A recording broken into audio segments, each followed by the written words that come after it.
We have a little extra time tonight, so we have put together a special feature that Star Trek fans will especially appreciate. It is something extra from a series we did earlier this year to commemorate the first anniversary of the Challenger disaster. We were looking for a visionary who would give us a picture of space exploration centuries from now. We found one, as it turns out, right under our noses. Last January, we only used a small portion of what Star Trek creator Gene Roddenberry said about the future. It was so fascinating, though, we thought you'd like to hear more. In this exclusive interview, Roddenberry not only talks about the future, but about his famous TV show, the errors made in the race for space, including the Challenger, and about a very curious creature from the planet Earth called man. You are one of two crafts which have come into our space on a mission of violence. This is not permissible. Yet we have analyzed you and have learned that your violent tendencies are inherent. So be it. We are presently a child race on this planet, and you can't read the headlines without realizing we're a child race, but that we are growing toward whatever our future is. And one of the first steps is trips to the moon and so on. And the next thing we would do, and we might reach adolescence in the 1,000 years or so we're engaged in it, is populate and take control of our own solar system. All these planets out there that are enormous sources of energy and fuel, and we're going to need that. We're going to need that. Oil is no longer going to do it when we grow. And during our controlling of our own solar system, the grand adventure of doing that, we may grow sufficiently then toward adulthood so that we will take on then the incredible missions that will take us to the stars, which are so distant most people don't understand it, but it will take an adult species to get out there. And I think that gives me a feeling that, hey, whatever designed our universe is pretty smart, because we have to grow up a lot before they let us get as far as interfering with other intelligent races. God, I would hate us to get out there with our Vietnam mentality. We'll have to make do with what we've got.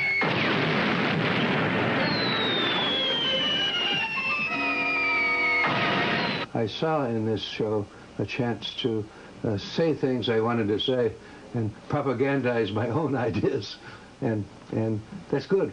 Writers should do that. All artists should do that. They should boldly say what they think. And liftoff of the 25th Space Shuttle mission, and it has cleared the tower. Roger, Challenger. It's endemic to taking on any complicated new task and challenge. The same sort of thing happened as airplanes were perfected, and the same tragedies and so on. Remember the British Comet, the first British jet, the two of them exploded in air, and people just about gave up with the idea of jets because of that. But we came back and did it. And we'll come back and do this. It is not absolutely necessary that we get this system be completely successful. I hope it is. But if it isn't, the reasons for space travel are still there and so strong that in one way or another later on we will do it. But it's unfortunately, if we have the unfortunate accident of crashing the next one, it'll put it back a bit longer. I hope we don't. But I do know that we will eventually go out there. My feeling, and I've been close to the space program, I've spoken at Canaveral and so on. They are the kind of errors you can expect from a young race trying some pretty bold things. And it may actually not be good for humanity to be given too many easy answers yet. Part of all of these things that go wrong are part of the learning system.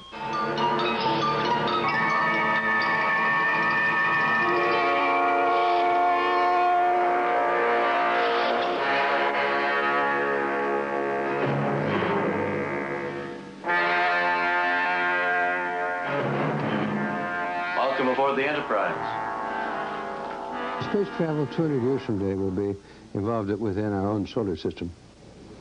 And there's probably 1,000 years of adventure in our own solar system where we're not likely to find other life forms, which is nice, but we would screw them up if we did.